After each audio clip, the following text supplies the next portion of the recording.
আবারও অসহায় পরিবারের পাশে দাঁড়ালেন এমডিসি রুনিল দেববর্মা। গত 1 বছর আগে সুভাষ দেববর্মার স্ত্রী প্রয়াত হয়েছিলেন।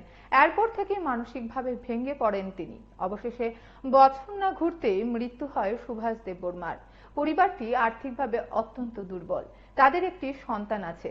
মঙ্গলবার খবর পেয়ে বুঝংনগর হাবিলদার পাড়ায় প্রয়াতের বাড়িতে যান এমডিসি রুনিল দেববর্মা। তিনি পরিবারটির সাথে কথা বলে সমবেদনা জানান। পরে তাদের আর্থিকভাবে সহায়তা করে পরিবারটির পাশে থাকার আশ্বাস দিয়েছেন এমডিসি। এখন একটা খুব আমার আনন্দিত হয়েছে যে আমরা আমরা রুনিল দেববর্মা আমরা এই যে দুঃখজনক যে শ্রাদ্ধ আয়া বেদি করছে খুবই আনন্দিত। এলাকার প্রতিবাসীও কয়েকটা সমস্যা দেখে মানে কারণে অনুরোধ করছে যে রাস্তা আর ওই আমরা জাতিসেদ মানে যে জায়গায়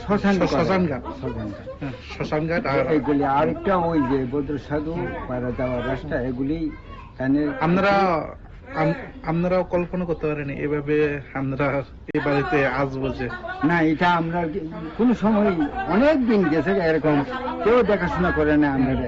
আমরা ওখানে রুনাল আমরা দেখাশোনা খুব আনন্দিত।